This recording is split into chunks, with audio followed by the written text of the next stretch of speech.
Tyler!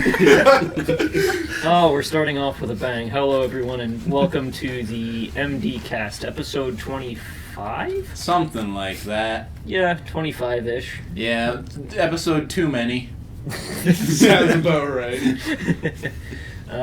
Today we have our usual hosts, myself, Eric, Kyle, Tyler, and today we have a special guest, John, or Johnny. Johnny Hello. Johnny, yes, Papa? Doing podcast? No, Papa. Telling lies? Yes, Papa. Open your mouth!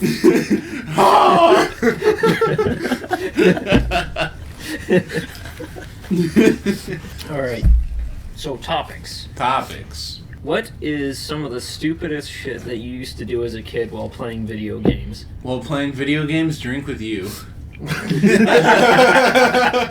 That is a fair We point. do that sometimes now, though. Ha! We don't play games! I mean, we did used to do that, but I guess we weren't kids. I only started when I was 19. I started when I was 16. Starting to find your booze. 16, starting to fall away. Fell off the wagon, now it's starting to drive away. Thank God. I'm on my own again. Okay. But while doing I guess just the typical, trying to press the button harder so your attack hit harder. Or, leaning in, when you're playing racing games and stuff, make sure you get that better turn. Dude, man, I Okay, used to so- fight. Used to fight. I used to became stand up reality? and push my brothers to try to get the advantage on my games. If you had a brother, that's all you ever did. Fucking... I almost... Yeah, unless you're the younger brother, then you just get fucking decked. I was the younger brother. Remember the fucking good old Rocky games were PS2? Me and my brother would play that all the time. I would play the big-ass Russian guy. And I'd always lean back going for a Superman punch, and I'd knock you out every single time. My brother got so mad, he full on launched himself at me, started beating my ass down. This is He fucking took my dad getting him off me to fucking finally stop. Holy shit. this is Tyler's Joker origin story. My brother used to tie me to the radiator and beat the shit out of me because I beat him at the game. Now you're not gonna take first place now, will ya, Tyler? No mess. Yeah, those are the good old times. I remember, for mine, me and my childhood best friend, we were obsessed with doing this this perfect 5-star run on GTA 4 when it came out. Where we wanted to last the longest. We wanted to last hours with 5 stars. I tried to do that. And what we did compulsively was we went all around the map for maybe 10 days before we attempted it, because we were okay, we need health and we need ammo and we need guns. So since you could get health from vending machines and hot dog stands, we went all around the map with this was before we had the easier access to the internet. So we went around to everywhere on the map, and we had the physical map that came in the copies, and we tacked it to the wall, and we went there with a pencil, and we just went all around the map marking out where every single hot dog stand was and every single vending machine was, and we were yes, we got all the hot dog stands. We're ready. And then we go to the 5-star run, and then every time we were low on health, we went up to the hot dog stand, and then, lo and behold, the people running them ran away. What else did you expect? We don't know. When We expected them to give us a hot dog. I expect you to do your job. Just a fucking tank coming in, you're just eating a fucking hot dog. I need a wiener, father. Fucking when I was a kid, a friend I used to go over to his place. We would play video games and stuff. What I didn't know at the time is that he had very bad grades in school, so his parents didn't let him play video games through the week. So if he was playing the game, if you hear someone coming up the stairs, he'd whip the controller at me. And I'd be like, what the fuck? And so then I'd pick up the controller, and the parent would come in, and they'd peek in, and they'd go away. And then he'd be like, okay, now give it back to me. Like, what the fuck, dude? I've had a few moments like that whipping a controller at someone. Fucking, I was just sitting on a couch playing fucking Modern Warfare 2 on the PS3. Naturally. And I lived in a house with a few teenagers, so they always come out and be like, hey, give us the PS4, hey, give us PS3. I was like, no, I'm playing right now. I got so mad, I wanted to just rip it in half and throw it at them, but instead I was just like, right at the fucking guy's face. And I just left the room like nothing happened. Tears in your eyes. Fine. Honestly, probably. World star! Your dad comes in the room like, Tyler, have you calmed down? No! I've never been one to break controllers or anything. Fucking, I've known so many people who they get angry. I remember a friend playing Halo Reach, and he just got so angry. You just hear snap. Okay, my controller is broken. Oh, it was so easy with fucking PS3 controllers because they're so small. They were small. You fucking rip that bitch in half. I could never have broken an Xbox 360 controller. Those things are beefy. They were pretty fucking They're clunky. I've boys. broken a few, but that was only after I slammed it on the ground and stomped it. Well, now it's So not you were- even just rage. You You're were trying. dedicated. My rage will not be sated. Fucking Tyler, the angry titan. Man, you guys could break your controllers. I only got one. Only one. Oh, it was a fair bit before I got a new one. You remember those really like shitty Star Wars games, or they had a Lord of the Rings one too, where it was like plug and play, and you connected like that little orb thing onto to your TV, and then you had a lightsaber to swing around in front of it. Mm-hmm. I remember me and my cousin, we got to a boss, because he always had, he had all of them. And he was sitting on the couch and he was watching me try and play. And I had to fight General Grievous. And I was like, I can't fucking do it. And he's like, you just do this. And he was just yelling at me on what I had to do. And I got so pissed off that I ran over and I started beating him with it.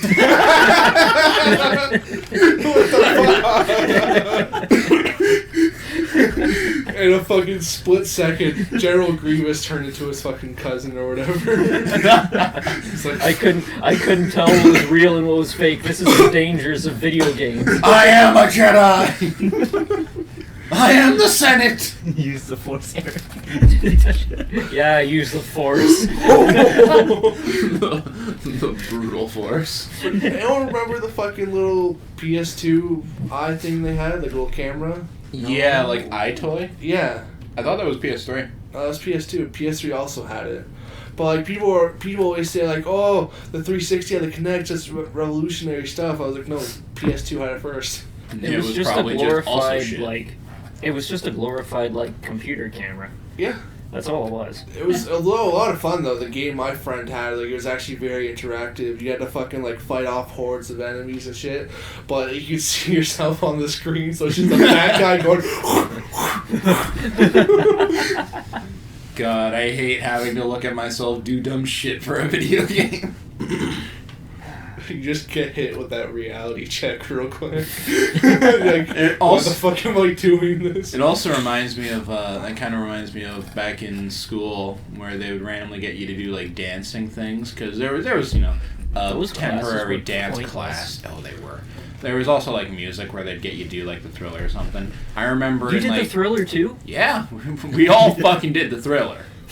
Everyone did the fucking Thriller. I thought we just did the fucking We did the fucking Thriller. cha-cha slide and what was the other one? Cha-Cha Slide was informal. Thriller was what you did in class. Oh, We also But, did line dancing at my school. That was one that we didn't exactly do. We did polka and waltz. We had one thing in grades 7 and 8. We had our teacher. It was probably only one of them, but our teacher basically said, let's have a fun day. We're going to do some DDR. So, of course, she put up some, on the big old smart board in front of the class, she put on just a video of the whole DDR dances with, like, a tutorial so you can, like, go along with it. And we all just danced along with it. And I'm sitting there. You're looking around the room. You see the people who are kind of into it. You see the people who are not into it. And I'm sitting there like, fuck it, let's get into it.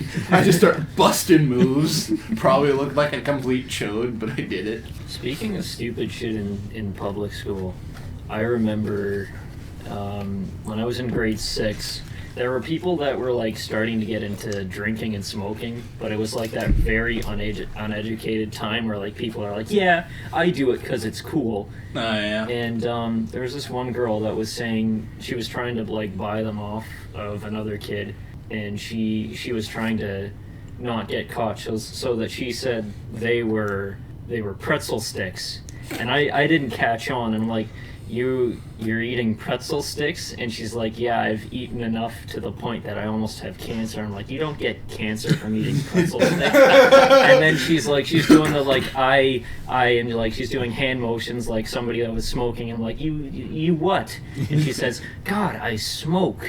And I'm like, oh, you smoke, but like you've done it enough to the point that you almost have cancer. And she's like, yeah. You sound like an idiot. How many times have you smoked? And she's like, 10. Sure showed me. Woo! Yeah. I just remember the whole break dancing period we had in gym. Yeah, the breakdancing, and when we had the dance class. And that was also one I got too into. He was the best out of all of us. For some reason. There was just one move we couldn't do, but fucking only Kyle could for some reason. Wasn't that the one where you like spin on the floor? Yeah. Yeah. Was it the one where you spun on your head? No, it was like the leg Oh, sweep no. thing. I used to be able to do the one where you spin on your head, but I could only do it like twice and then I would fall over. I also threw up doing it. Just the fucking sprinkler. Yeah. uh, Okay. So, picture this. Picturing. You have all the money to make an anime or a manga. I think you've told this one before. Have I? Maybe. No, I think it was a different situation. What manga or anime would you make? Like, what would the plot be? Minecraft. Why? I'd be down to see that, honestly. Actually, see what they would do. I remember we were sitting there playing Minecraft, and you're sitting there like, bro, I want to make a mining anime. Not necessarily a Minecraft anime, but a mining anime. But I always just associate them because you're like sitting there like, yeah, they go down into the mines and they're like cute anime girls having a good time while they dig coal and shit. And I'm like, yeah, and then they die of lung cancer and smoke inhalation. Oni-chan, I got the black lung. They have a pet canary girl and she dies. Didn't I have to explain to you why they brought canaries into mines? No, I knew that one. Okay, there was someone I had to explain that to. I made a joke about canaries in mines, and they didn't get it, so I had to explain it. And you just hear the, oh. Can Realize you explain to me? I'm confused. Canaries are very sensitive to gases in the air, and if there's too much gas in the air, they will die. So if you bring them down into a mine, and if there's gas in the air, which is dangerous and can fucking kill you, they will die first. So you know to get out. That feel when you They'll fart stop on your singing. canary girl GF and kill her. Okay, so here's mine. You know how like the main character in animes, like mainly like harem ones, they'll always fall on top of girls and stuff, or girls will fall on top of them? Naturally. I want that, but I want everyone in the world to have that happening to them, where it's just constantly people like getting in car crashes and then they slam through the window and then they land right on the person's chest or something, and they're like, whoa, sorry, and then they try and get up and then they grab their boob, or like stuff like that, and it's just like a bunch of cartoon sounds going around where it's like, woo. Like, I just want it to be utter chaos. So just every single time, like, say someone trips. Yeah, there just so happens to be another person around the corner that they run into. or someone to fall on top of. So the whole anime just based around that one Yes. singular moment. Yes. I can fuck with All it. right. Eric, can I have an anime where it's called Monster No Eric? And it's just all your drawings brought to life. Oh, It's like the Doodle Bob episode of SpongeBob, but they bring Eric the drawings. My new waifu for today. But she doesn't come into life until I can actually draw her like 100% like picture perfectly. No, it can be a doodle. I have no legs! Like the SpongeBob doodle. I didn't draw a perfect picture of a voice box on her. I need to do every single layer like internal organs scan. You need to build it up like a fucking the muscles and everything. You finally draw a perfect one, then they flop over. Shit, forgot the skeleton. I didn't put bones in, but my god, I will in a few minutes. Oh no. Alright, so here's my anime pitch. Alright, Okay. it's an isekai, but a hentai protagonist, complete with like bangs in front of eyes, black hair, and he's super horny and like super degenerate and a horrible person. No one likes him. So me He gets- minus the bangs. No. He gets isekai'd into a completely normal world, but where everyone is completely non-sexual and really stupid, and the entire series is him trying desperately to fuck everyone, and no one is going for it. And it eventually devolves into a psychological horror as he loses his mind as he gets blue-balled. That's so He tragic. goes up behind some girl and grabs her ass, and she's like, "What the fuck are you doing?" And then she slaps him and calls the police. Yes! Welcome to real life. What the fuck? I want to make a real-life anime. That's honestly what it is. That actually sounds like it would be really funny. Well, not funny. That would be sad. But I would like to see that. I would like to see that as well. Funimation, hire me. I can't animate. What the fuck? Tyler, what's your anime? Guy, big sword, My OC. 4,000 seasons, This ain't no fucking one Piece. Zerk ball.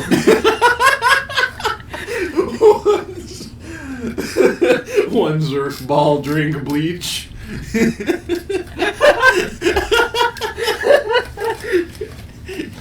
I'm sorry, Tyler. Continue. Nah, I'm good. I'm good.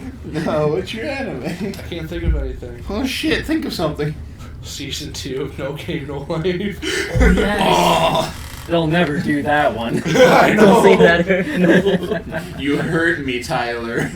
I finally broke in and watched the movie. Like, man, I really want a season 2 now. I still have to watch the movie. Same.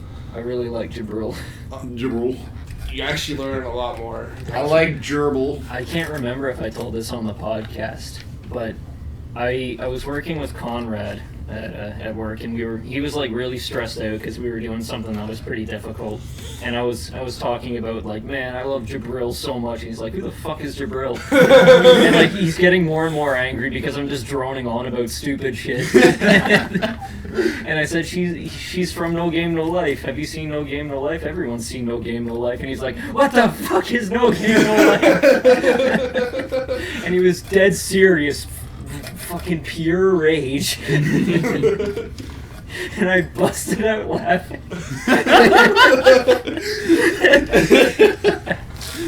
This is the descent of man. God, your workplace just breeds despair. And I caused most of it. Okay, speaking of despair, Oh boy. what was one of the hardest pills you've ever had to swallow? The red pill. I didn't know you would say something like that. Unpredictable. Okay, hardest truth you've had to come to terms with. I don't know. That's pretty existential, honestly. Welcome to the existential podcast. I guess the idea that my hopes and dreams were not compatible with reality and what I actually wanted. Fuck off.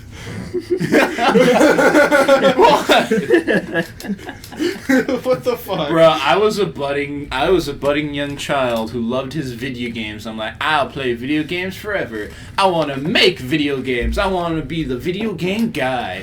And so then your I got hard pill to swallow is just fucking reality? yes. I grow up and I'm like, well, shit. I don't really want to go through with making games anymore, but at least I play video games, and now I don't play very many video games. I'm like, well, I guess coding's okay. And now I code. I'm here. I code and I'm like, man, woo. Okay, Tyler, what's yours? This one's actually kind of fucking sad and depressing. And mine wasn't. This might be worse. Oh boy. Oh. I had this whole thing planned out with a friend that his parents would take us to Marine World or Marine Land. Everyone whatever. loves Marine Land. I don't love Marineland. I saw someone slap a dolphin there. Was it you? Did he just like Maybe. But anyways, it was planned out a whole weekend up fucking where Marine Land was, and it was fun. My mom gave me like $100 because they had a little arcade there, so I was gonna play games and hell go yeah. watch the animals and all that. First thing, Marine Land fucking sucks balls. Half the shit was closed down. We never got to see any of the animals. The friend's mom stole the money, never gave it to me. Oh. Let alone after that, all that fucking bullshit, I come home to find out my mom and dad broke up. I'm just like, wait, what happened The hardest while I was gone? The hardest pill to swallow is that your life Marineland sucks. I didn't want to believe that Marineland sucks, but it caused my parents to break up. At the fucking ripe old age of 13, fucking going through all that shit, actually processing like, fuck, my parents actually did break up. I may never see my dad again. And Shamu wasn't there.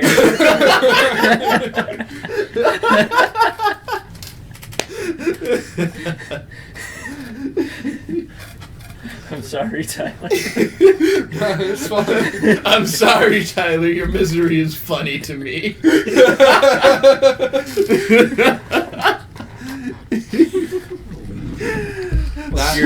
That and a fucking friend dying of cancer. Oh yeah, that sucks too. Yeah, make fun of that now, huh? Don't Bitch. challenge me. Hey, I have cancer too. I have the right to. Fucking loser. I win. I'm pretty sure you lose. Damn, you're right. Jesus. Okay, John, what's yours? What's your horrible truths? My horrible truth is when I realized just how common eating dog in my country is. Yeah, that shit's fucked up, bro. Dude, I was like, my uncle was like, yo, let's go out of town, let's go for a ride, I'll get you some food. I'm like, okay. We started driving, I'm like, oh, it's a really nice restaurant. I'm like, let's go. My uncle's like, no. I'm like, why? There's dogs. I'm like, oh shit. Oh shit, dogs! Well, it's to the point where they have fucking like festivals around it, but it's also gotten to the point where fucking people outside China's like, hey, fucking stop! Stop eating dogs, you hooligans. Did you already say what your horrible truth was? No. Okay, what is it? That honestly, in all truth, no one will ever truly be happy. Yeah, I feel that. And, like, you won't even be able to judge that until, like, you're on your deathbed. Some BoJack Horseman. Well, yeah. Like, you can do and say all of these things, but there'll always be stuff out there that it's like, I wanted to do more. Like, I wanted to do this. I wanted to get better at this. But, like, you can do all those things, but there will always be more. You'll never truly be satisfied unless Fair. you've done everything, and there's no way to do that. Although I feel that's more like a frame of mind thing. It's certainly hinging on what you're focusing on. Because some people will say that, but they'll kind of They'll also flip it around and say there's so much to do. Well, yeah, that too. But also, like, I didn't do everything, but I did do things that I certainly don't regret. So I feel it's a frame of mind thing. But that just goes to show how depressed you are. Yeah. Yeah. Yeah. Yeah. I think it just gave light to how fucking depressed we all are.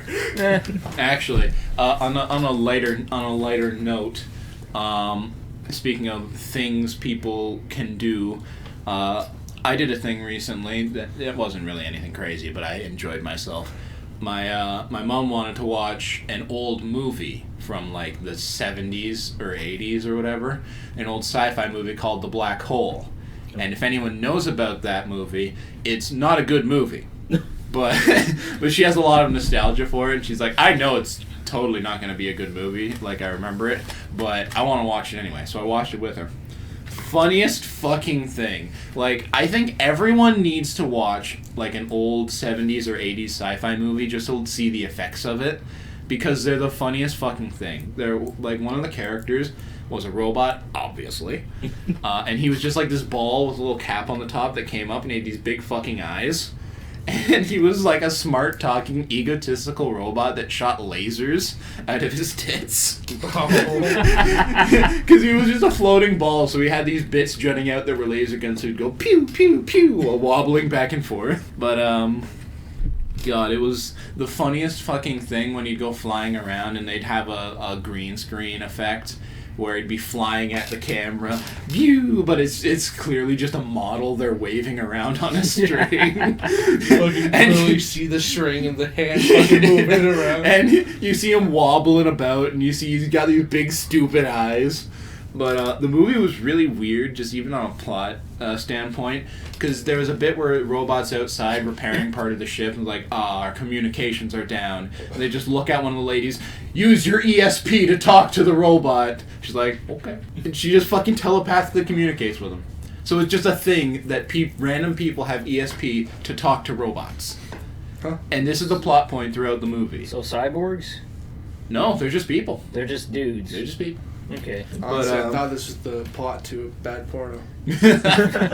But you could probably say that about a lot of like 80s sci-fi. that is true. But the weirdest part was at the end, because it's called a black hole because they're going into a black hole. Also a good name for an 80s porno. Yes, it is. But mad scientist kind of thing on a big ship, and he's like, "We're gonna go into the black hole." But I guess what they decided was a good idea for black hole effects tearing apart a ship is everything's red. Just glowing red. Oh. The lights are glowing red, space is glowing red. It's not a very black hole. I know, right? I think it's got an internal bleeding problem. It's prolapsing. Oh no!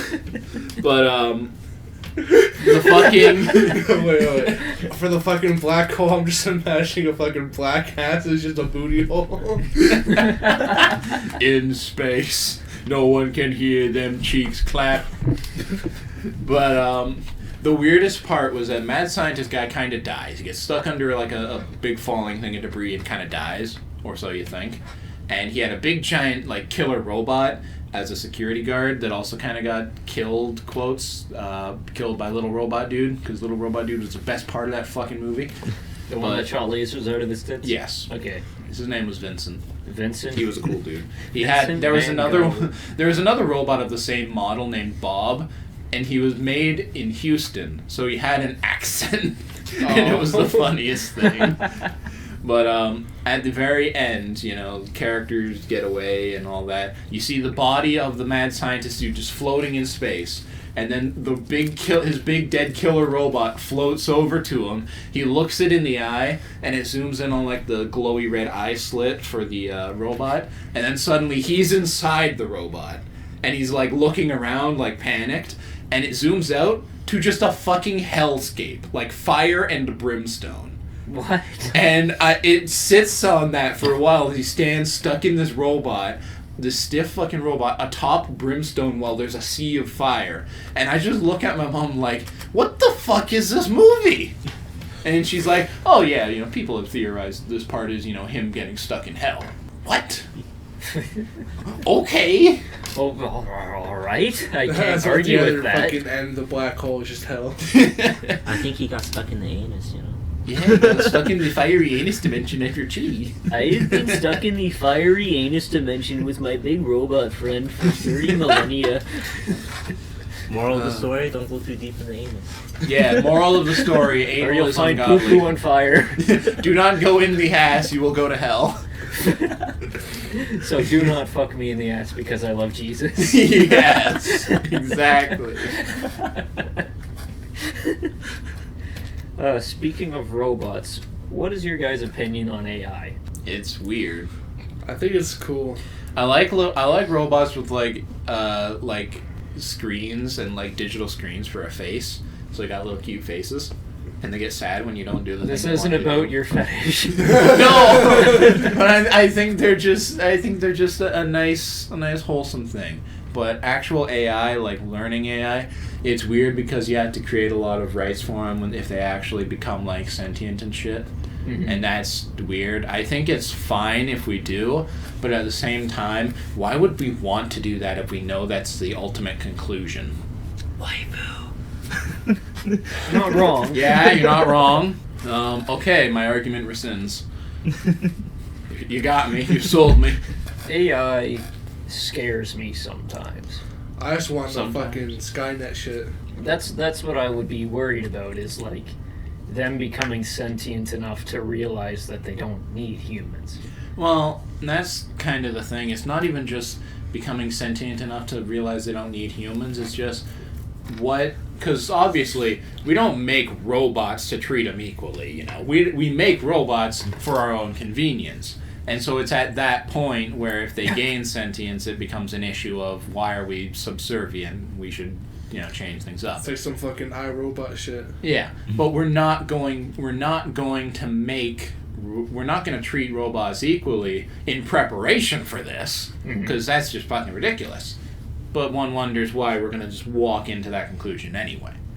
And it's certainly like a risky thing, because you're basically making something to be better than a human in whatever regard, and then if the idea that actively goes against you, you're basically making your own kryptonite, and that's dookie.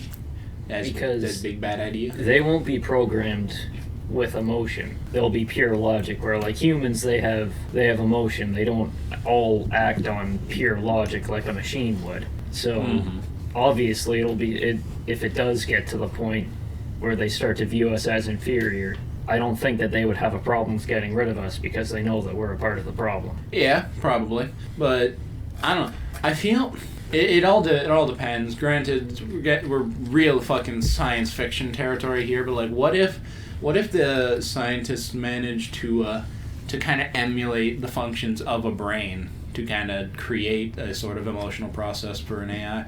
I would like that, because then I could have robot waifu. Deal. What, just so she can leave you as well? Fuck you, Tyler. That was a pretty fucking good one. You finally did it, Tyler. You roasted.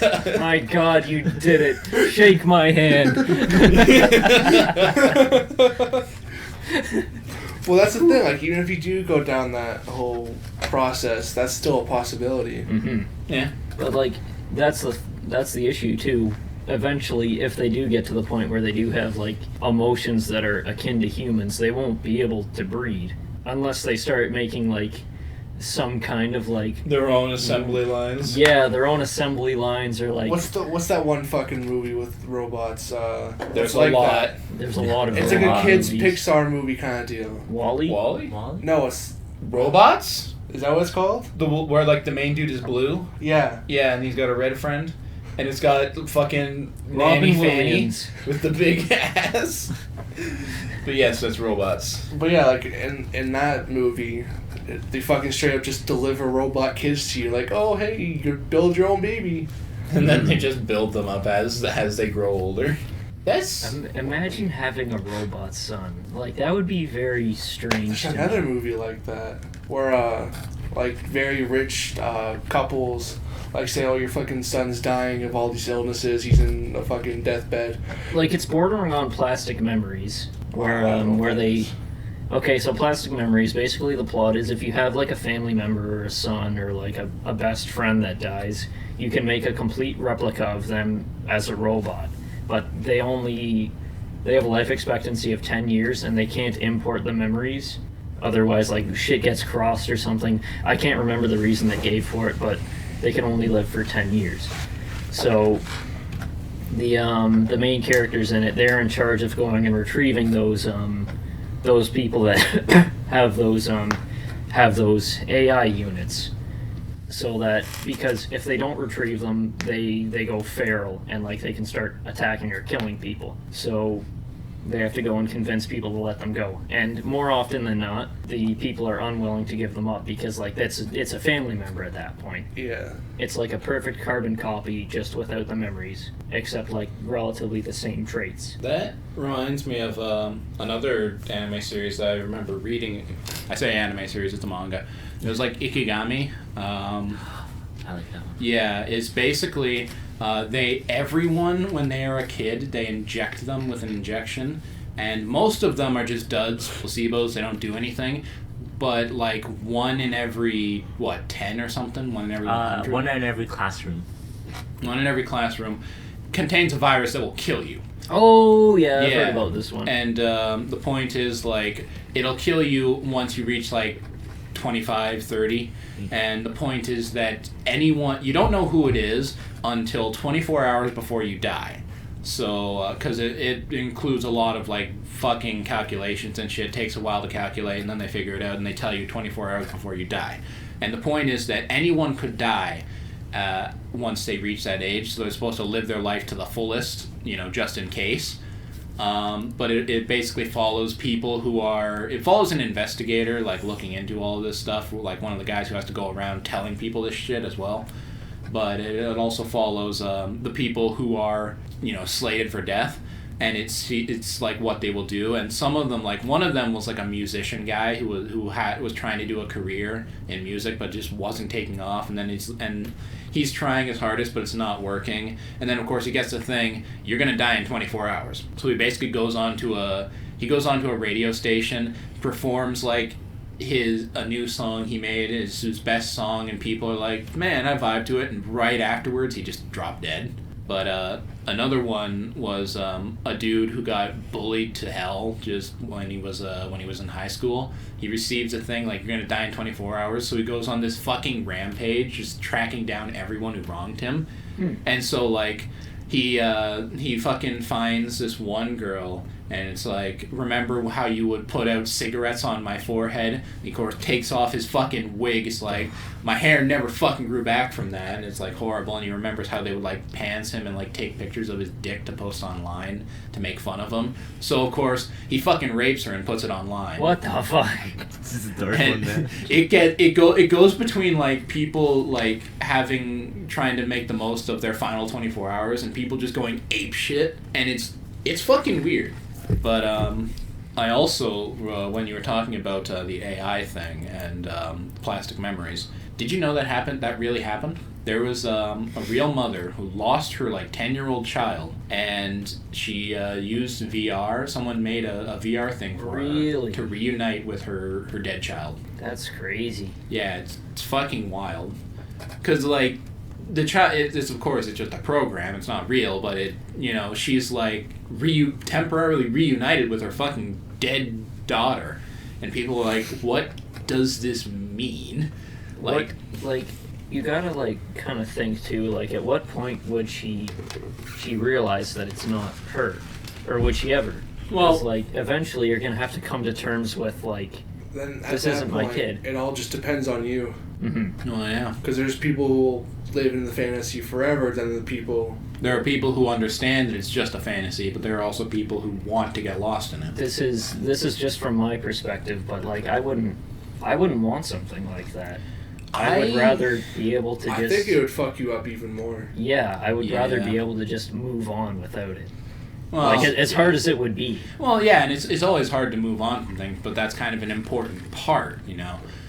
It sucks to say, and you know, it's especially something that's rough to say to someone who is going through something like that, but Yeah. a very important part of the process, the healing process, is moving on. And like to a lesser extent, I remember I was doing a little bit of research into like online dating and stuff, and I remember one thing people said was part of the process of getting over breakups and healing with that stuff is that once you're broken up, you don't associate with them, you don't deal with them, you know. If it was that bad, you just don't be near them. But with social media, you can literally like You can reach out whenever you yeah, feel and like. apparently most people who break up with someone, they go and they check their Facebook every so often, or they check their Twitter. And That's it's like why they're it's- constantly attached. It's best to just block them. Like just Yeah, not a block bad idea. them. Otherwise you'll see like what they're up to if you have them on Facebook or whatever. Or like worst comes to worst, they try and get back to you as well. Yeah, and it's this old convoluted issue with how all of this stuff comes together. Mhm. It's Well, weird. To go back to the AI thing, like the movie I was talking about, like the rich parents, it was actually called AI. I just Googled Oh searched it fuck! real What quick. was that one movie? What was that one movie about the There's a few of those. Yeah, I know. At least a lot.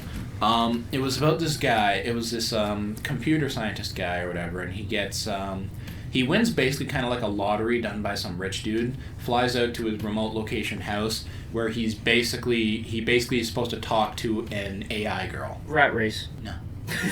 No, that's not it. Are you serious? I thought you were serious as well. No.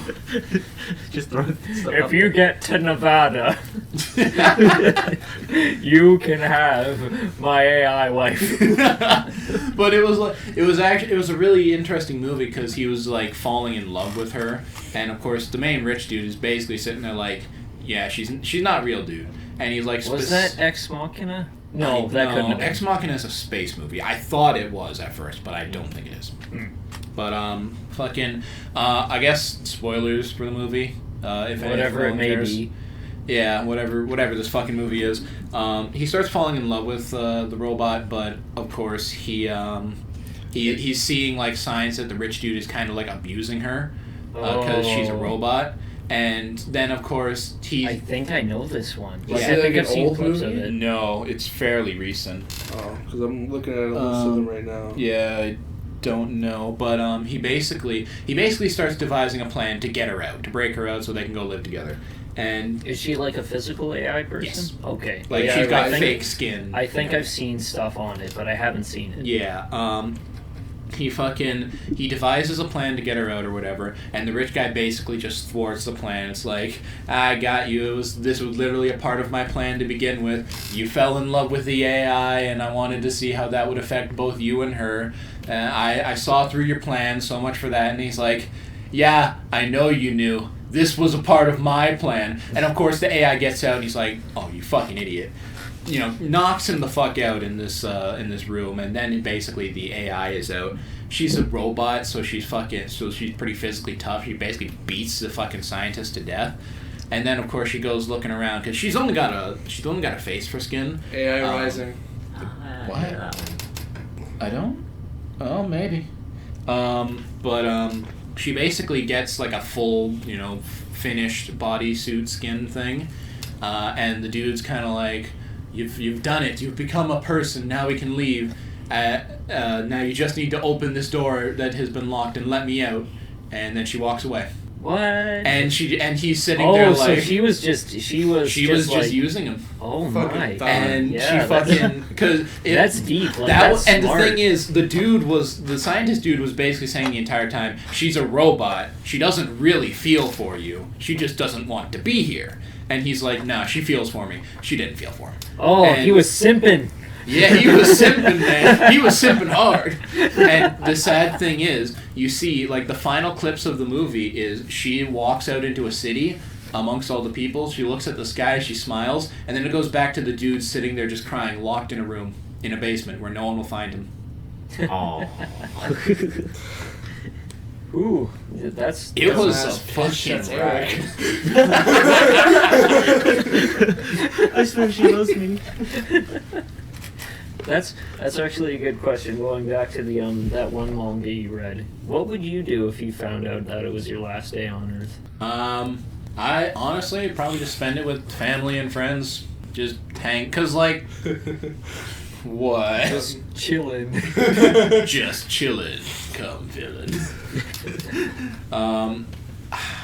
Because it's kind of the thing with the series, because that series specifically kind of just covers people who actually have something going for them or have some kind of, Shut the trauma fuck up! or You trauma. have things going for you. Kevin. Well, no, I mean, like, they have something very serious, like, I was bullied as a kid, so I'll hunt down my bullies, or I'm a budding musician who hasn't gotten to fame, I'll go onto a radio and do some music, I don't do those kind of things. The things I do are very kind of secluded and stationary, I guess.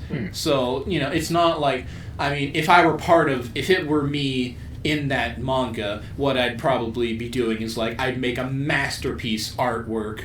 I would make a masterpiece artwork, my final imprint on history, and then I'd pass on, and then people would look at that to remember me. But that's not really going to happen. I would probably just say, well, I'm going to die and there's nothing I can do about it. I might as well just enjoy what I have in that time that I have it. Mm-hmm.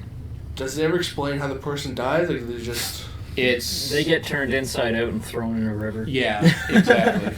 No, they're... I was worried for a second. I thought that was actually... I was going to say, wow. They Yes. get a bunch of guys dressed in black suits to come to your house and just rip you inside out and throw you.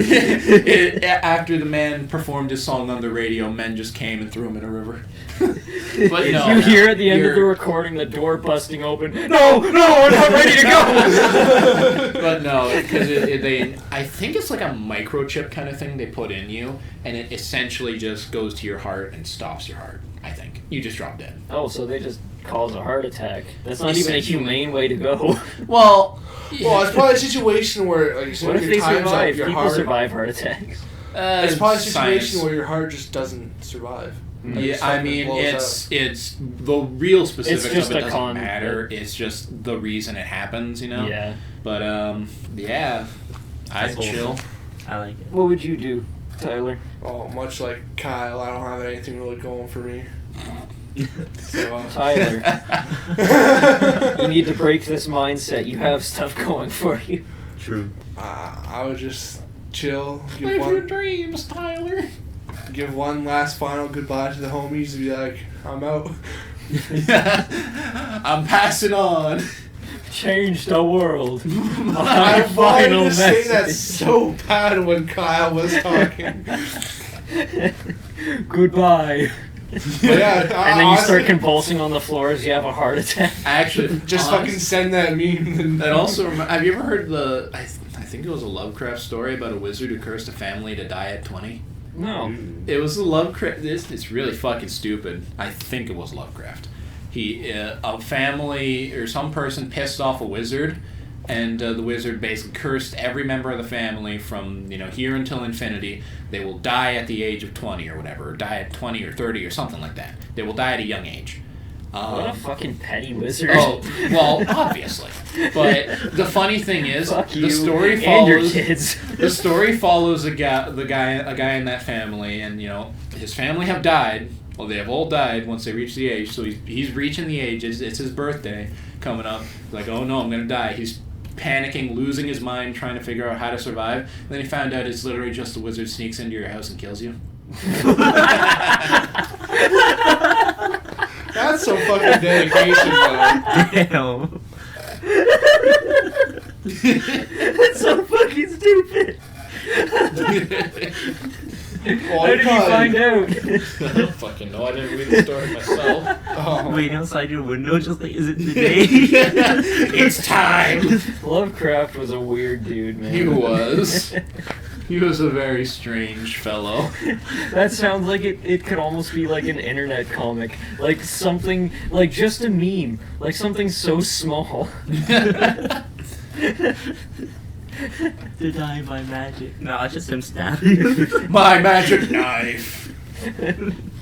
Enchanted with these runes of death. Enchanted with these runes, these very pointy, edgy runes. You can see them encrusted on the blade. Magic. Take a look. What would you do, John? Oh my god. I would plan it all out. I'd prepare myself, and I'd like go online and be like, I might die. Give me a list of all the shittiest people you know. I want this amount of money from each person I kill. And then I'm just gonna be like, if it happens to me, I'm gonna be like, damn, I'm ready. I mean, I don't know. I probably wouldn't because I'm not the kind of person who wants to kill someone. But like, imagine I can see the whole idea of someone tells you you're gonna die in 24 hours. You're like, I'm gonna kill someone just to see how it feels. I need to kill to feel alive. Like, just charge into a situation of like very low life expectancy or whatever. It's like, fuck it, let's see what happens. Just like operating off of pure adrenaline and hatred. Yes, exactly. I would do the opposite. I would, because you know, everything's a lot more meaningful coming from a dead person. I mean, you're not wrong. It's just the way things are. So I would essentially just try and use my almost dying voice for power, and I would say, okay, everyone, do whatever Send you... nudes. No. I want nudes from this celebrity, and this celebrity. Or are you gonna refuse a dying person? Bitch. This is my Make-A-Wish. So, I would try and just use my words to see if I could impact the world in any way. I would say, okay, everybody just get out there and do what it is you want to do. Whether it's scary or like you're afraid to do it or you're afraid of the consequences. As long as it's something positive, go out there and just do it, because I'm not a very biblical person, but I know that one of the greatest sins of all is having a talent and then not showing it off to the world. So, I like that. Watch me stick this sword down my throat. you know what? Sure, it's cool, it's interesting, do it. Just don't hurt yourself. Now, Eric, let me change the question. Now, what if you had 24 hours and you got the notice, but everyone's your bitch? So whatever you want, people have to abide, and they have to let you do it. I honestly wouldn't really do anything too crazy because I know that it wouldn't be sincere. Like, they're just doing it because I'm gonna die. I wouldn't want... Like, it would feel scummy to ask unreasonable things of people. Because, like, I don't... That just goes against my morals of, like, I don't want... It would almost feel like ass-kissing. I don't like it when people try to kiss my ass to get something, or when I kiss other people's asses to get something. So I wouldn't really do anything too crazy. I would be like, just fucking chill with me. Just hang. Just hang. Not But then literally, please stop. at the same time, I would say, okay, anybody got a crush on me, I'm trying to fuck. I volunteer as tribute, not you. Not you. Ugh, really? Only men stand up. Well, that's not what I expected. I knew I could trust the homies. Bro's not gay for a bro job. Ain't nothing gay about getting your dick sucked.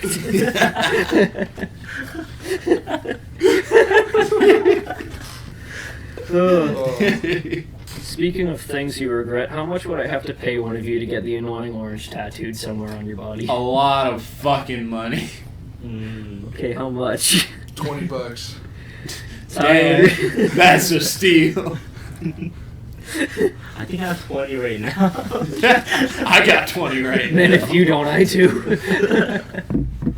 How about we all pitch in and get Tyler an annoying orange tattoo? Right on his ass. But Hey. you gotta treat me to dinner afterwards. No, you get the annoying orange, and then it has the speech bubble saying "Hey asshole" on his ass cheek. Now that will cost you some more. Ah, yes. This is how commissions work. Extra for text. That'll cost you $40. Oh, boys, let's do this. Anybody had any crazy dreams recently? I know we normally talk about dreams. I did have one that was weird. I don't remember anything. Most of it I don't remember. But it was me and Tyler Oh, sitting no. in this room. And you and someone else were in that other room. The door was open. And Tyler, the fucking legend that he is, for some reason you had a chair right there. Like a really nice chair, like felt kind of thing. He's like, alright, dude, watch this. He sits down in the chair, pulls down his pants a little, and just farts on the chair. And I'm like, dude, what the fuck? And of course, I look in the other room, and you haven't noticed yet, and Tyler's just got this shit-eating grin. Like, he's like, I just fucking nuked that chair. And that's all I remember.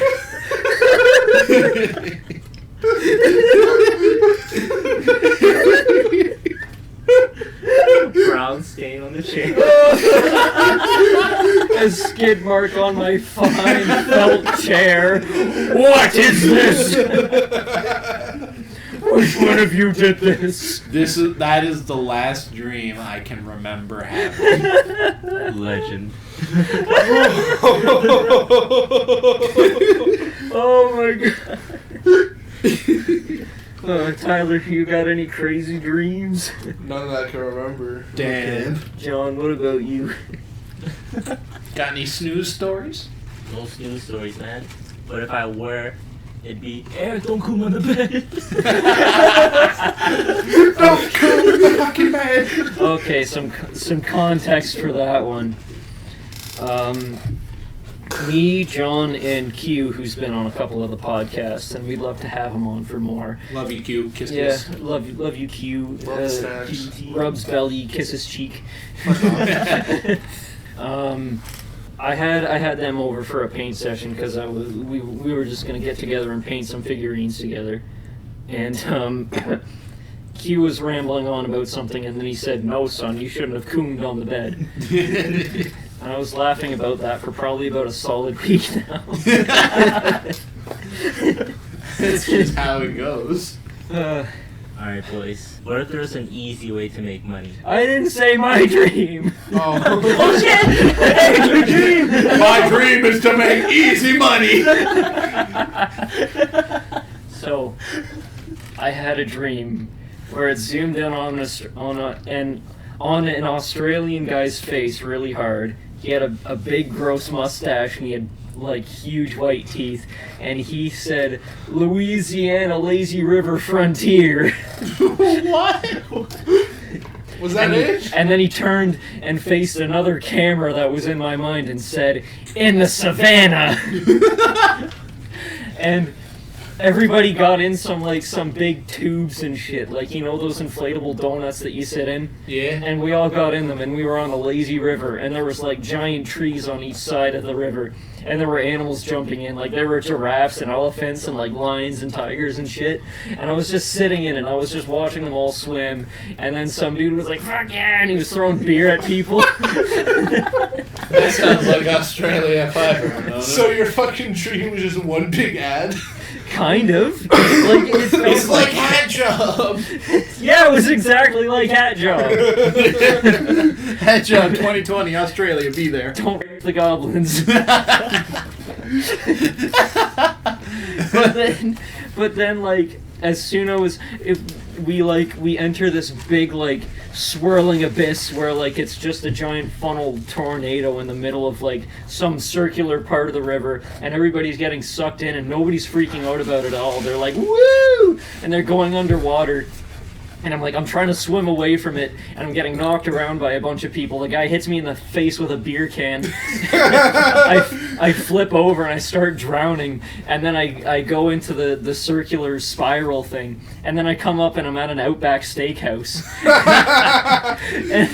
and then like I start floating up to the dock, and like I'm being incoherent. I'm like obviously concussed. I'm like my face, and I'm like rubbing blood off my face. And then the guy tries to help me up, like onto the dock, and then a fucking hyena jumps out and starts mauling him. And then it turns to me and says, "This is a fine steak." And then I wake up. That's the weirdest thing about dreams. When you're the only one in a dream who knows anything's weird. Yeah. So your dream was just one big fucking ad for steak, fucking Outback. Outback Steakhouse and beer. The Louisiana Lazy River Frontier Savannah. Okay, That's a John. money maker right there. What was your question? My question. How would you if you could make money? If you could make money, now every time you took a shit, a random guy would come over, and he'd take $100 bill, wipe your ass, and just whip it at you, thinking you filthy animal. But just every time you shit, would you do it? Is it plastic money? No, it's real money. Do you But then mean you have like a shitty But we have $100 real plastic bills. like Canadian money? Because our money's weird. Yeah, Canadian money. Oh yeah, that's fine. Yeah, That's you can fine. clean it off. I'll just fucking dip it down in the water, swirl it around a bit, and say, "Ha ha, you lost this." I don't care if there's shit on it. It's money. That's fair. $100 toilet paper, right? Pride there. is not in my vocabulary. Wait, so you take a shit, a random man comes out of nowhere, wipes your ass for you with some A fucking... different man each time. Yes, It's a the different same man each looking time, wipes your ass for you with a $100 bill. Can I wipe my ass with it myself? No, you have to wipe your ass. Okay, that's Well, fine. one question. What if you have like one of those dirty ass shits that require multiple bills? That's Oh, a man. good point. You just start wiping your ass with like $5 bills. Oh, until it's okay. $100. So like, So the more wipes it takes, the lower the bill goes. how does he determine how many wipes it'll take? Because he'll have to do that before he gets Well, he'll there. do the. I think it'll work like this. You'll do the initial one with the $100 bill, but see, like, oh, there's left over, 50. Do I still get the $100 10. bill then? I No. think. You get the other. Okay, how about this? He just magically knows how many bills it'll take. Yes, I like that one. Well, I'm saying, why not just fucking. Because then that makes it easier for me later if he's like, okay, I got the initial duke off of it with the So $100 fucking. bill. A man comes in with a giant ass bag of money, like, bro, what the fuck? Because like in that other scenario, for it to be like equally gross, he'd have to like take my shit out of the bowl and then wipe all the individual dollars off with it. Dude, what if you had like an intense shit where he had to use like 5-cent coins? So it's really like. I don't think I've ever had a shit that bad. You don't I have don't. the I other think things? that the worst I would ever have to go would maybe be like $10 bills or fives. And at that point, you're screwed because that would sound too Wait, easy. then couldn't I just make things easier and just like give myself diarrhea every day? Because like it's every time I take a shit. Yeah, but still just 100 every time. Well, yeah, that's fine. This is a thinking man's game. I'll That's like just what I said. I'll drink laxatives and those like green gross smoothies. Like this isn't a problem for me. I'll make like Millions. thousands of dollars just taking a shit every day. Like 10 shits, that's easy. I'll have the cleanest bowels in the world. I'm talking big greasy hamburgers for lunch, laxatives. Ooh. I dig it. This is a thinking man's game. Good thing our pills are plastic. Otherwise, this would be a no-go. Have you ever seen that video of the guy where like there was a supposed bomb in the middle of an intersection in America, and they moved the bomb to the middle of the street, and like it's holding up traffic and everything, and it's like right in front of a bar, and people want to drink, And then some guy walks over and he's like, I'm going to defuse the situation. And he walks over and he just rips the bag open and starts dumping everything out and like everyone realizes there's nothing in it.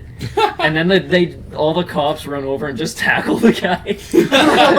What the fuck? That man's a hero.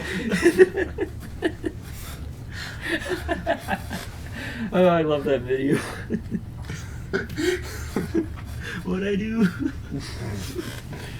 What is the charge? Diffusing a succulent Chinese bomb? Have you guys ever seen misinterpreted hashtags online? Where like people will like hashtag something, but it's like for something completely different? Because like I follow a couple Warhammer pages on Instagram just to see how people like paint them or see fan art.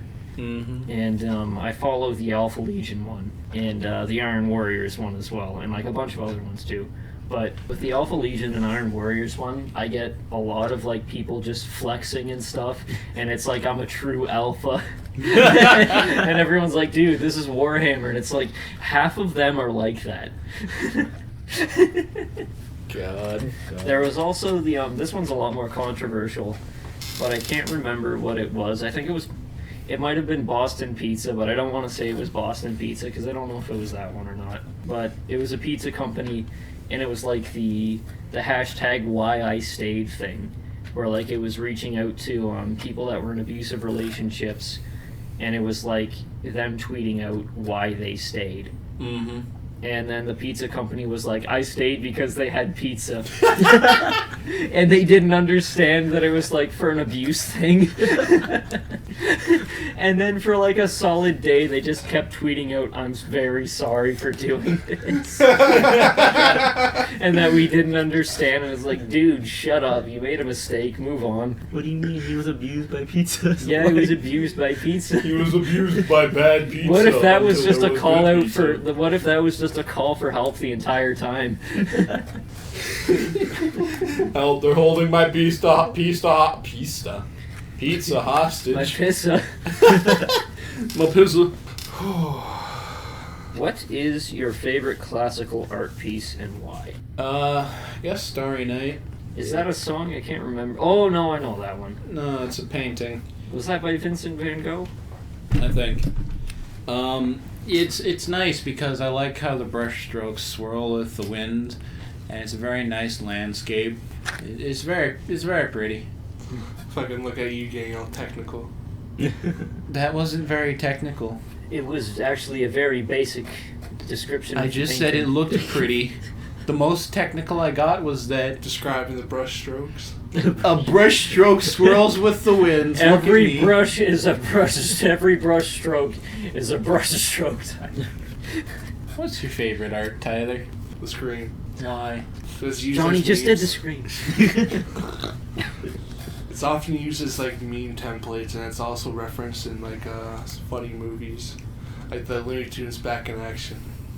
Ah, yes, the classic. That's some fine art right there. I think that my favorite fine art is Looney Tunes Back in Action movie. You ever remember in Wayne's World when Garth was like, you ever look at Bugs Bunny when he cross dresses and think it's kind of hot, and then Wayne's like, dude, what? No, and then Garth's like, me neither. But like Lola Bunny though. Lola Bunny wasn't invented until Space Jam. Eric, you would know. Yeah, I would. It's fact. I'm up to date on my history. My bunny history. What's your favorite classic art piece, John? Oh, I like the shrieking one. The Scream? Yes, I like to wonder, what the hell is he screaming about? What is so horrifying that could make him look like that? He's on a boat and he's like, oh my god, the lonely island, I'm on a boat. Why'd you be screaming like I that? thought he was on a bridge. You He was saw on a fucking bridge? I thought it was on a boat. I don't fucking know. what, the Scream? Yeah. No, he's on a bridge, or he's on some fucking kind of type of land. Some kind of type of land. Yeah. I thought it was a boat. No. I thought he was screaming on a boat. Well, he's on a bridge. He's screaming on a He's bridge. on something. Fucking saw T-Pain fucking a mermaid on a boat. That's what he saw. I was about to say something very, very horrible about jumping off of bridges. Say it, You Eric. should. No, Say it. I can't. It involves a celebrity that did it. What? Oh, is this like celebrity? I'm not going to go any further. Mine. I like those memes though. I thought you were about to go on like, oh, as you're jumping off a bridge, just say, oh, I was going for a parkour jump. It was just a failed parkour attempt. It was just a prank. But mine would be Saturn devouring his son. That one, like, I don't really. know that one off. I guarantee you've seen it, where like it's the very animalistic and horrifying. It was from Greek mythology, where Sounds like it. it was Saturn devouring his son because he was afraid that all of his children would surpass him, and like the actual like real Greek lore. Johnny just pulled it up on his phone. Where like the actual like Greek lore for it would be like he eats them whole and they survive in his stomach.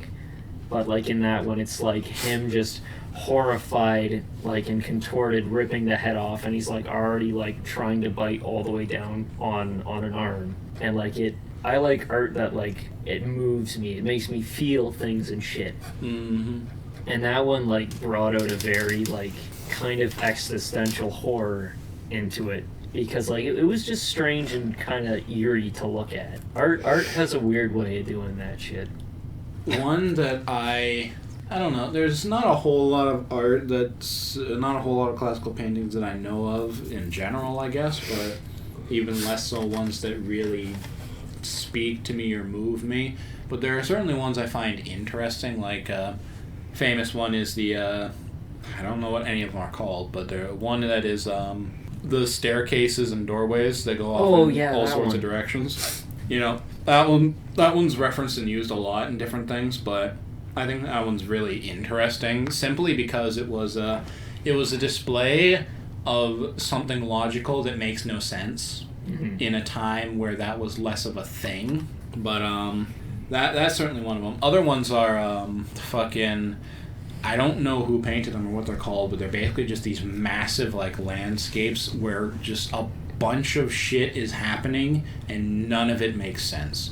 Like one of them is like this gigantic man with his mouth wide open, like he's a fucking Alaskan bullworm out of SpongeBob, and he's just eating shit while like weird things are dancing around him and all sorts of weird shit's happening. You might not be this far in Berserk yet, but because do you know about the God Hand in Berserk just generally? Yeah, just generally. Yeah.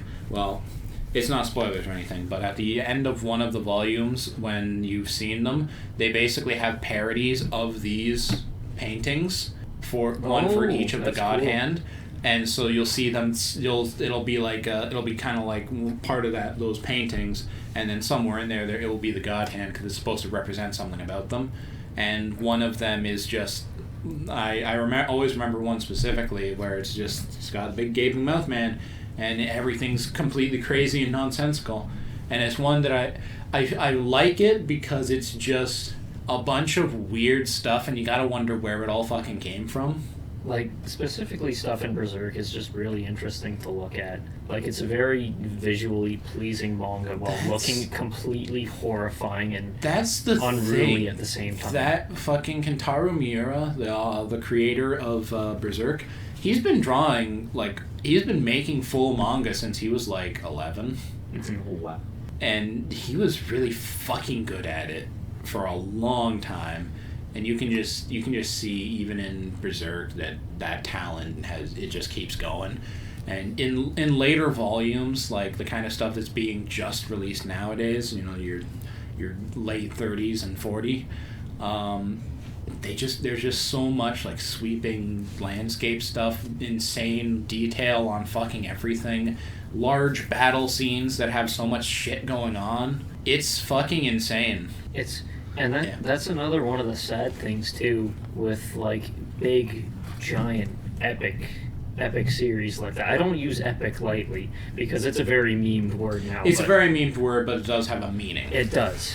And like Berserk it's an epic. Warhammer is an epic. Like things that are just far larger than They're we can they're comprehend. massively large in scale. We will never be able to like see those on a big screen and be happy with them, because I don't think that technology will ever go that far. Well, and the thing is, Well- it's not even that. Part of the problem is that you're limited to a story. Like even that with Berserk, like Berserk sets up an epic fucking world for everything to happen in, and all the lore and stuff to happen in it, and this large quest because it follows a single man on his entire life's journey. But even then, you only see what's relevant to him. There's an entire world behind it that you won't see, and this is kind of where the difference comes in. Some people use that focus to basically mean, you don't need to know about the rest of the world, and they use that for safety. Others, it's kind of a hindrance because they have this whole world, but they can't show you it because they need to keep it relegated to the thing. That's kind of why Warhammer is so it's so easy to see how grand scale it is, because there is no one story of Warhammer. Exactly. It's a million different things within the world, so you have all of the fucking ways to see every different aspect of it. I'm gonna go off on a very violent tangent, and Anyone have anything to say before Eric Warhammers? okay, I guess no one has anything to say, so I'm just gonna go. Forever hold your peace. I love Warhammer so much, not because like it's all these giant epic things, and like all these incredible things, like stories that would be like, oh, this in itself isn't epic, like this is a struggle against good and evil, or like the people caught in between them, and you can find that all in one book, but like it's just so big, and everyone sees like what's on the surface, and what's on the surface is incredible. It's like Space Marines and their struggle, and It's a mighty spectacle and a story in itself. and then once you go further, you see Titans, which are like viewed as gods on a battlefield, and in the end, there's millions of them. And then once you get down to it, you sometimes get to see just one singular Imperial citizen caught in this universe of hell and hope, and it's just such a broad horizon where like a lot of people's favorite scenes are, it's like, oh, it's the Emperor getting smoted by Horus and then killing Horus. My favorite scene, it was something that they just did so well. It was in the Ultramarines omnibus, and it was a very small scene in just one book amongst hundreds of books, and it was on an unruly imperial world where they raise taxes because that's what they have to do. They don't have any other way of making money. They just raise more taxes. So obviously people are getting pissed off about it, and they start rioting. And it's mainly a peaceful riot where, like, yeah, people are getting pushed and shoved by the Adeptus Arbites. The Adeptus Arbites are like the riot police. Mm-hmm. But it being Warhammer, they're a lot more brutal. Naturally. Where instead of just pushing someone back, they'll club someone's head in and kill them. But it was one really crazy scene where like they're just saying push them back, and then one of the Arbites, he gets like, he's a relatively new guy and he's unstable, where it's following the main Arbites guy who's head of them all, and he's like, okay, everybody go and push them back. He's going to like every single group, he's like patting them on the back, and it's like, keep it up. And then he walks away from that guy, and he hears just this, that iconic shotgun slide sound, and he gets perturbed, and he just turns around to see just this one lone guy like struggling to keep them back. So he unsheaths his shotgun, cocks it, and then he fires into the crowd. And then as soon as that happens, the main guy's like, no! And then he sees all of the Arbites and like all the people in the crowd like freeze up and they start freaking out. And then all the people in the crowd, that's when they start freaking out and they start pushing even harder. So all the other Arbites, they unsheath their shotguns, and it's just slide after slide, shotgun shell just getting pelted into the crowd. And then like they empty out all of their magazines and they start reloading, and then just the way they described it, this animalistic shriek of pain, terror, and anger just envelops all of the sound around them. Just this wounded animal of a crowd that is angry, charging back at all the Arbites after they're reloading. And just that scene, it was just incredible.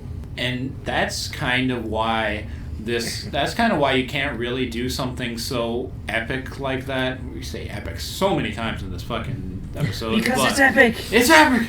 But, Okay, now this is epic. that's why it's hard to make something epic like this into a movie, because you're relegated to a movie. And especially, using Warhammer as the example, why would you make a movie centered around riot police when there's the Chaos Demons and the Space Marines? You won't see that aspect of it. They're making a series about Eisenhorn, who was just one dude. Just one dude? He's just one dude. Well, he's an Inquisitor, so Inquisitors are pretty big, but he was a big Inquisitor. But at the same time, you won't see Space Marines in that series, I can guarantee. And if you do, it'll be like a really big event, but go on. Well, yeah, I'm just saying it's kind of the problem with a lot of things. There's naturally you're going to focus on things with a story, especially when you have to relegate it to like a 2-hour movie. Mm-hmm. Like hell, The Lord of the Rings had 3 movies at like almost 3 hours a pop, and they only got so much of the universe. Like, yeah. Have you ever seen comparisons of the Lord of the Rings books to the movies? Mm-hmm. Because the books go into insane detail on everything, and the journey is like twice as long. I feel like they can't even leave the Shire without like selling their houses and stuff. There was in the movies they completely cut out the of the Shire. They should have had every single book for the Lord of the Rings cut into maybe 2 or 3 movies. But that would be impossible to do because too many movies. You're working with actors as well. Actors get older. Yeah. And it would probably take like, if you want to do it good, it would take like maybe 2 or 3 years to do a good movie instead of just pushing it out. So like, you'd have inconsistencies of actors like aging super fast. And like, as well, I didn't really like the Hobbit movies. Granted, they were good. It's just, that was one book. And they had to stretch it all they out squeezed 3 movies out of it to the point that they were adding stuff that wasn't even in it. But then you look at the Lord of the Rings, that had like that it did have a lot more worlds that it could have builded, but they had to put it into 3 movies. Yeah, I don't know. I feel with the Hobbit specifically, there are so many bits of it, because I read the book way back when. I read the entire book and then I watched all the movies. I feel that specifically with that one, the best part of it was in the final movie when they have the scene where fucking Bilbo is dancing around with fucking Smaug. Or with Smo, whatever. It's Smaug, right? Yeah. Yeah. Because that was like that was a very intense scene in the book. One of the ones I remember the most, because especially when you're young and reading The Hobbit or any book like that, you're gonna forget a lot of shit, or you're gonna skim over a lot of shit. That scene was just the best scene, because he's invisible, but the fucking dragon knows he's there, and it's like watching the gold move under his feet as he's stepping around. He's basically like taunting him despite not really knowing where he is, just a general idea. And it was an intense scene, and I enjoyed how they made that into the movie. But then you see the rest of the movie, and you're kind of like, yeah, could have made this into. It would have been nice to have this be like a climactic moment. Especially after parts of the book where Bilbo actually proves to be like pretty resourceful and good at handling himself, because like the Spider Woods, where he's everyone gets all like wrapped up by spiders and he's dancing around them like, haha, you can't see me, nerds. Fucking cuts his friends free, slashes a few spiders, proves that he can do shit, and then suddenly dragon. I don't know, but kind of on the topic of the epic thing, it's just, I feel where movies can fall short, I feel that's where video games are very good. Because I feel where a movie focuses on one main plot, and it kind of has to do that, a video game can have a main plot, but can also have a lot of extra plots to it. Yeah. It's kind of... While also being in an incredible world to play around in, too. And that's the thing. You can play around in the world. Like, everyone remembers they played, like, fucking, Skyrim, and, they had their main wacky quest where they went to fucking Asgard and fought dragons by yelling mean words at them, but...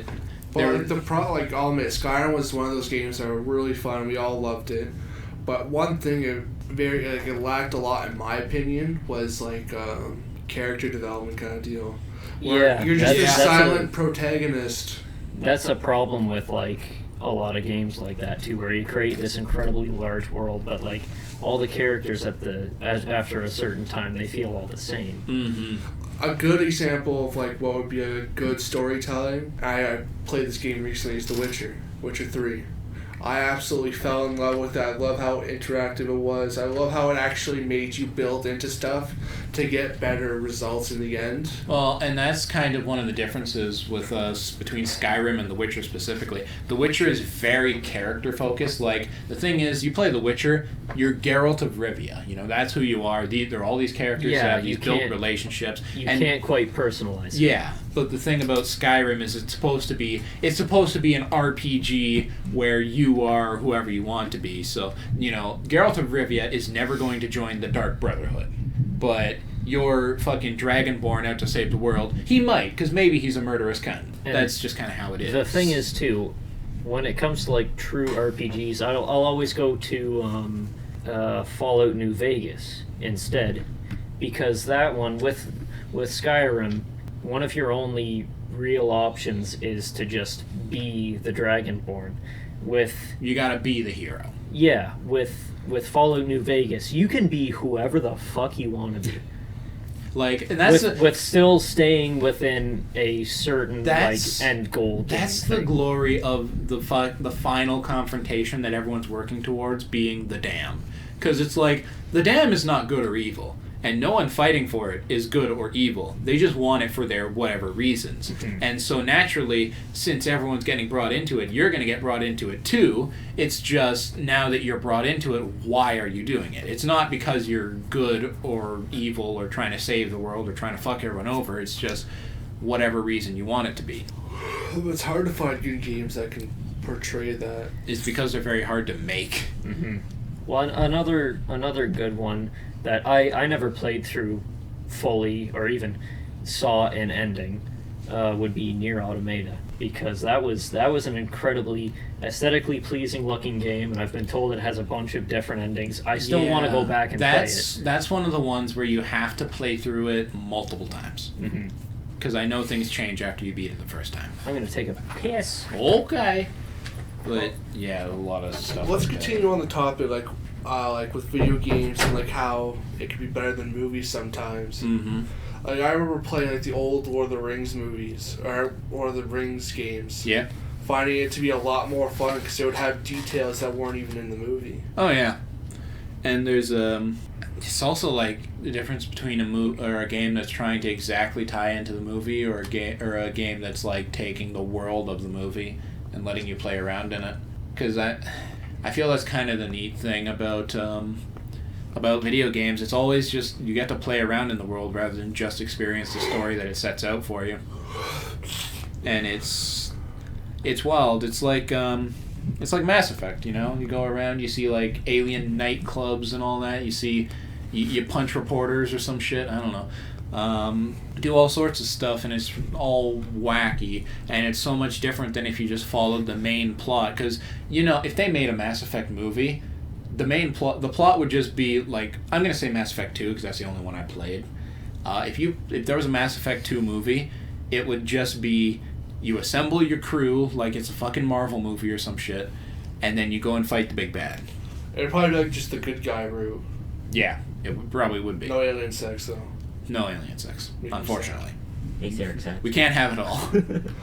But like, when you guys talk about Warhammer and stuff, like I can see that being a very, very great game. Especially if you explore the whole open world type deal. Like with Skyrim, Witcher, and all that. Yeah. But like the problem with Warhammer is like you have so many factions, It's so many too different big. things. And But that's You're where talking shit about Warhammer while No. I'm gone. I'm just saying how it'd be a fucking good game. backhanded compliments. But like I'm kidding. a great idea would be like, hey, you may have more interest in the Chaos Marines, so you'll focus them only.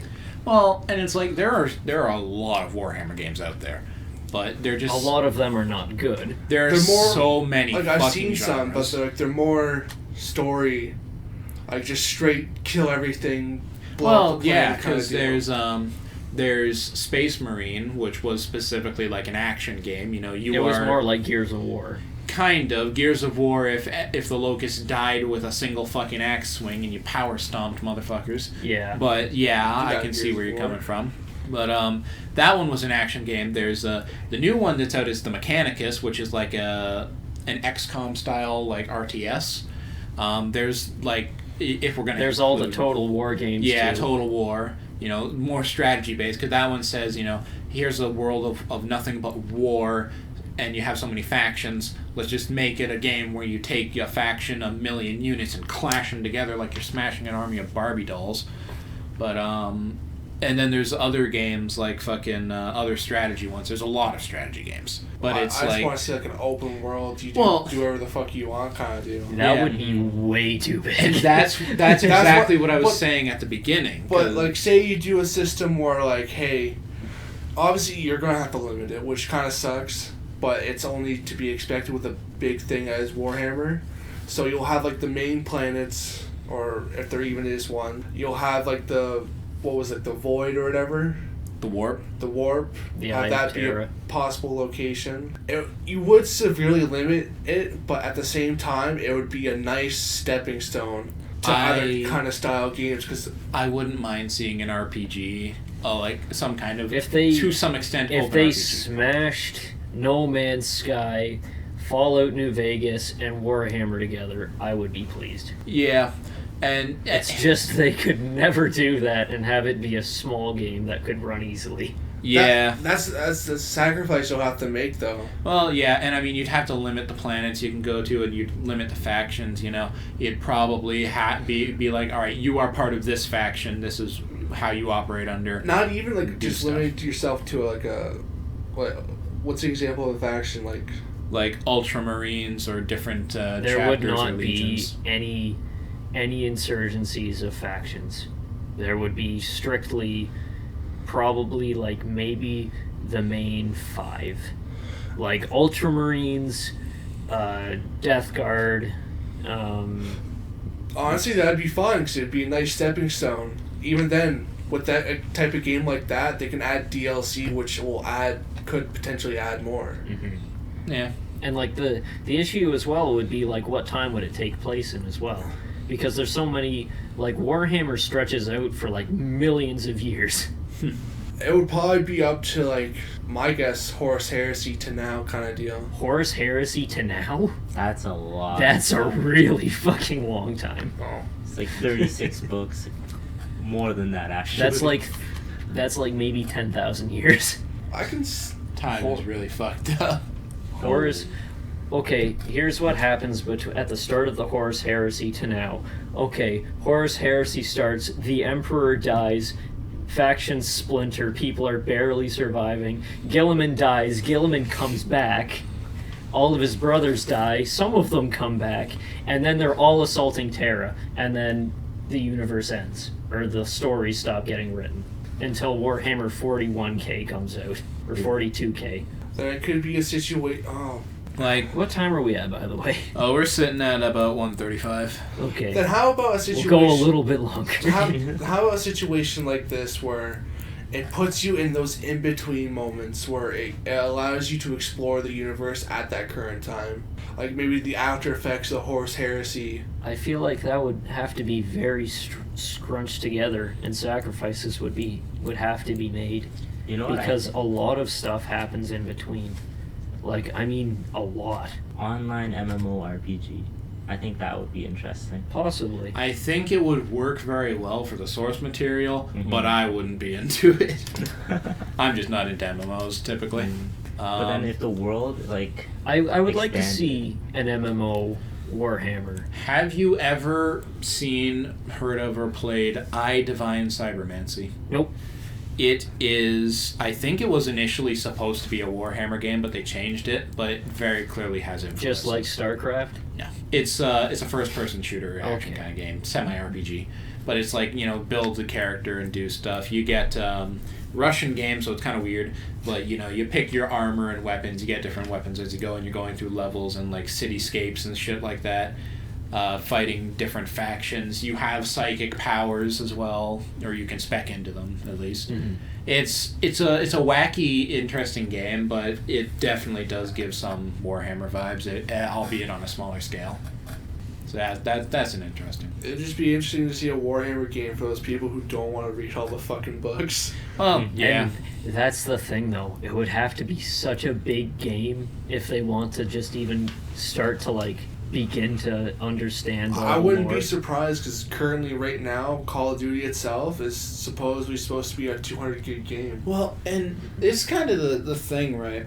As I mentioned before, a lot of Warhammer games are strategy games, which I guess makes sense because the actual tabletop Warhammer game is also technically a strategy game. Yeah. So you might, it's natural to try and remake that, but It is kind of unfortunate because they did have Space Marine, which was a more straightforward action game that And there anyone can was- enjoy.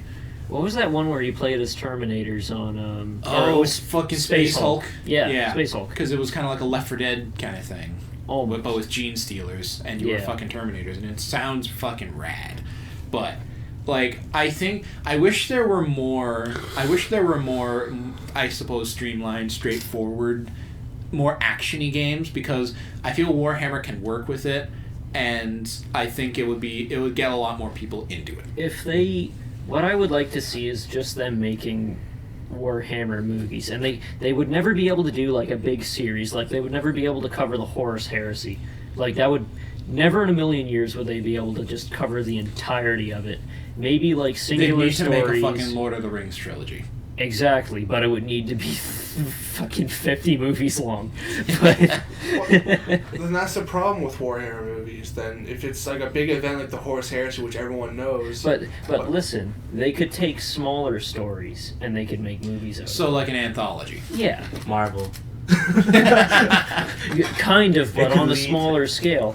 Like they could, like, easily books that I could see that could have movies would be like all of the Primarch origin stories.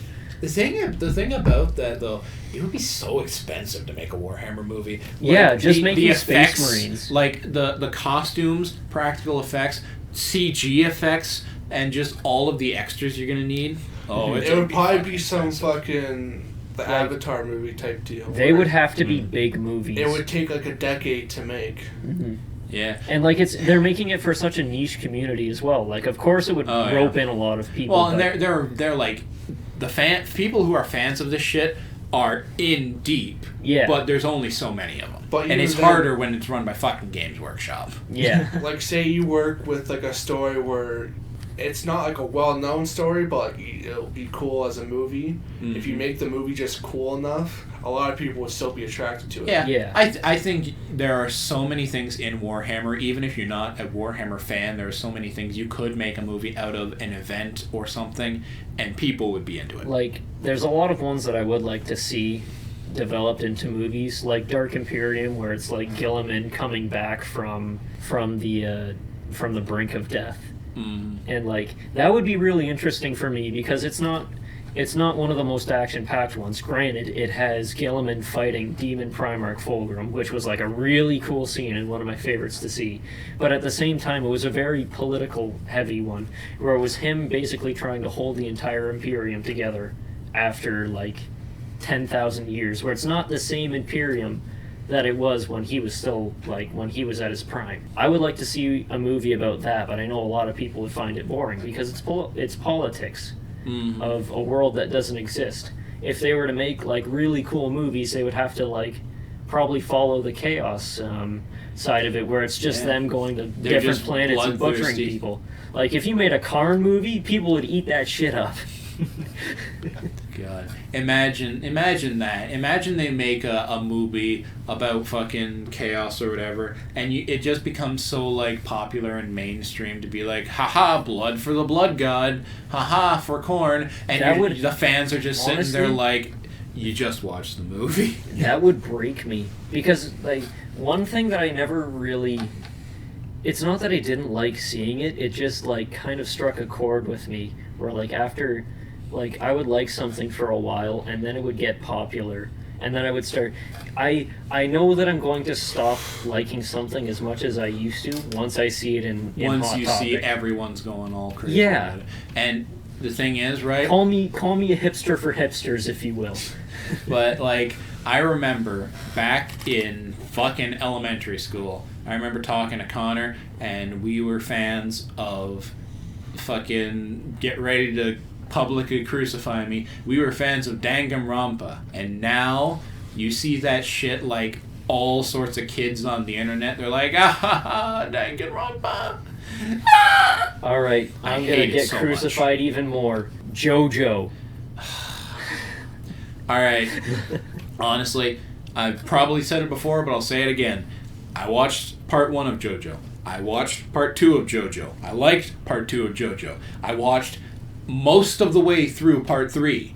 And I just fucking couldn't. I could not get Why do through people hate part 1 so much? Part 1 is weird. loved it. It's got characters that are very iffy. I'll put it this way. Because I've described JoJo like this before, but JoJo is the anime that made a lot of anime tropes what they are. Like, the whole, I'm going to explain my super attack right before I hit you with it, we're going to have an entire discussion mid-fight, like, between each swing, the whole, I'm going to be so deep into my fucking, like, ideology or political stance or whatever, I'm going to, like, change allegiances for seemingly no reason.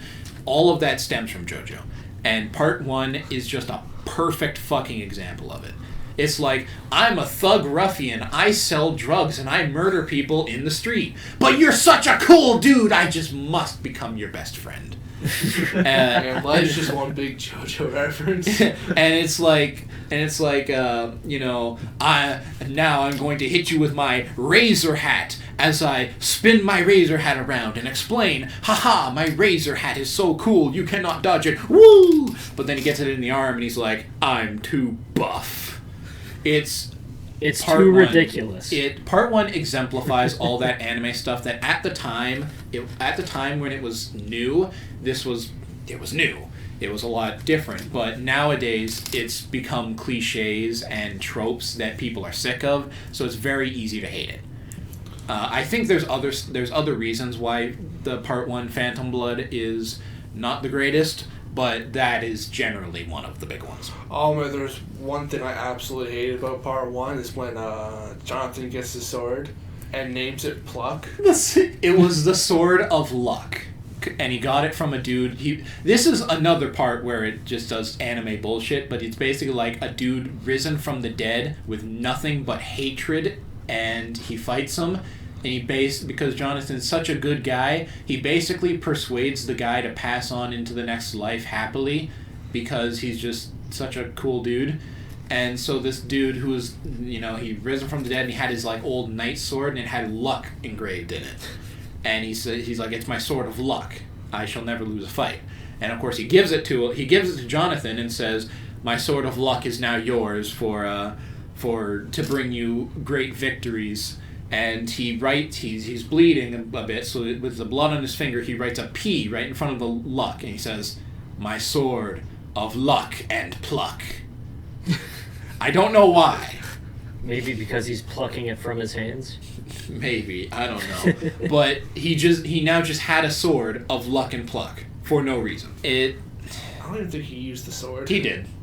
It didn't work, but he did. Here's another. I base a lot of stuff on Hot Topic and Spencer's. That's how you know it's reached a point where I Yeah. don't want to associate with it anymore. And like, this is getting controversial again, and we should probably end it after this, but Probably. I remember when XXX Tentacion died, and everybody was really, really sad about it, and I wasn't a super big fan of his, but I kind of like some of his music. But at the same time, I was with the grips of it enough to think and say, I guarantee within the next 2 years after they buy the rights from him, I'm going to see shirts of his in Hot Topic. And then lo and behold, a couple of years later, I see an entire display dedicated to XXX Tentacion. Yeah.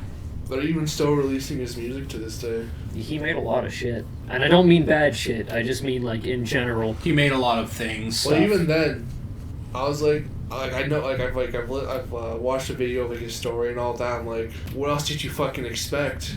You were basically a kid. Thank you for coming. Thanks to for the Like he didn't get smart. Tyler, stop! Kyle ended. Cut the feed. This is very. It's been Eric, Connor, no Connor. It's been Eric, Kyle, Tyler, and John. Thank you for coming on, John. You're a really cool guy. Yeah, Thanks for coming John. by.